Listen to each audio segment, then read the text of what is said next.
Hi everyone, thanks for joining me for Purposeful Inspiration and also for 180 days of boasting about God. And today makes it day 80. Oh my God, day 80. And I have 100 days to go, and I'm absolutely loving this journey.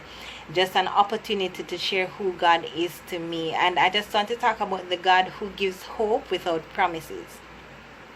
Yeah, it don't make no sense. Because this world, you have to get promises. You have to see an end result. Like, there has to be a prophecy that, all things will work together for good. And it's actually there in the Bible, though. But you want to know that tomorrow, this time, this door will open and you will get access to this thing.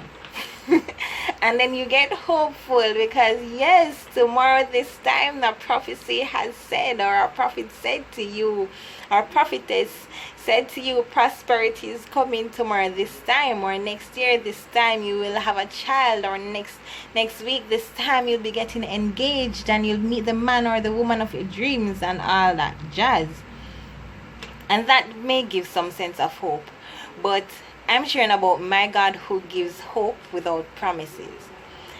So, earlier today in the morning, when I was at work, I felt hopeless. I don't know what was happening. I don't remember exactly what was on my mind, but I just felt hopeless. And I remember I said a short prayer.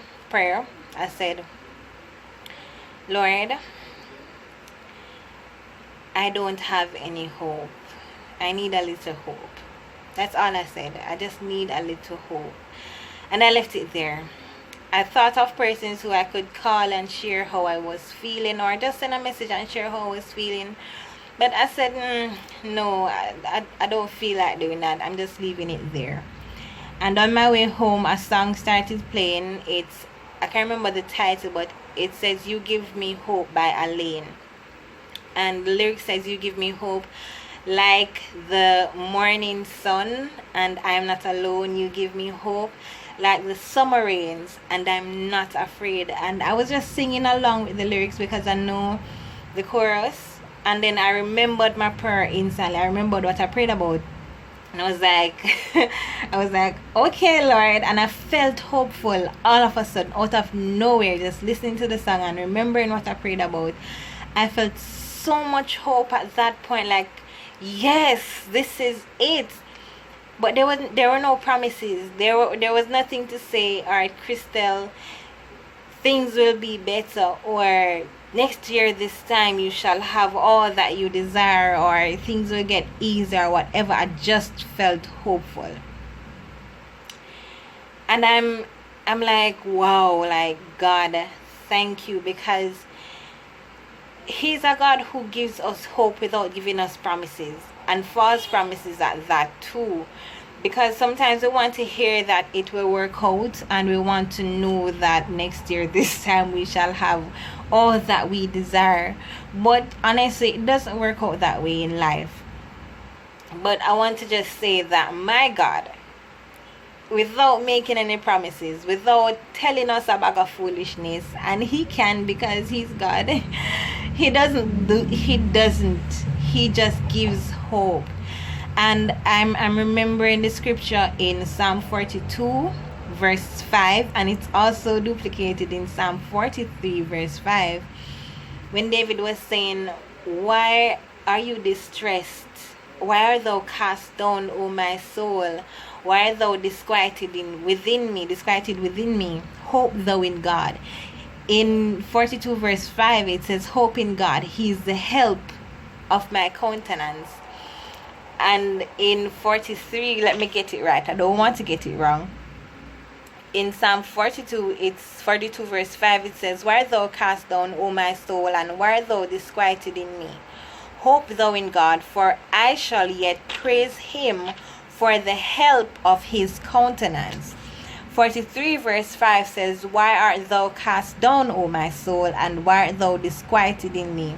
Hope in God, for I shall yet praise Him, who is the health of my countenance and my God. The difference is 42:5 says, I shall yet praise him for the help of his countenance. 43 says, I shall yet praise him who is the health of my countenance. And David was just saying, like, his countenance, his presence is help enough. That's enough reason to hope, because he's there with you. He's here with me. That's a lot of hope to get. And he is the health of my countenance. So the fact that he's with me, the fact that I know that God is here and he hears when I call and I pray and I ask questions, he hears and he cares, it gives my soul strength and upliftment, and that's health. So I just want to encourage you that hope in God. You must hope in God. There is hope in him. Just the fact of who he is, that he is God. He doesn't have to make any promises to you.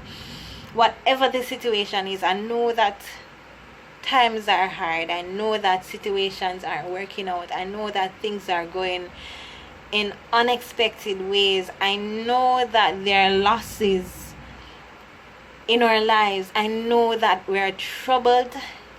We are oppressed. We are persecuted on many sides. I know that we are going through it. You don't have to ask me. I'm going through my own thing right now, and I'm sure you are too. But just hope in God. Just the fact that he is there with you, and he is there. I'm not asking you. I know he is there, because he promised never ever to leave nor forsake us.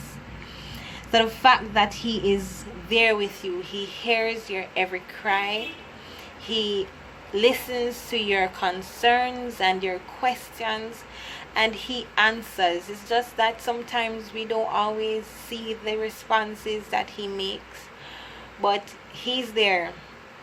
And I cannot say to you that next year this time it will be better. I cannot say next week this time you will get a blessing. I will not give you false hope. I just want to say that if you trust in my God, he will give you something to hope or to be hopeful about without giving you a promise. He will cause your faith and your countenance to be uplifted. He will cause you to find a sense of happiness that you never had, a sense of peace, a sense of assurance, a push to continue without promising you anything. And it's amazing, and it sounds a bit unbelievable, but I experienced it today, and I'm sure that I will experience it another time. So I'm sharing it with you that my God can give you hope without promises, and I give him to you, and I encourage you, have hope in God.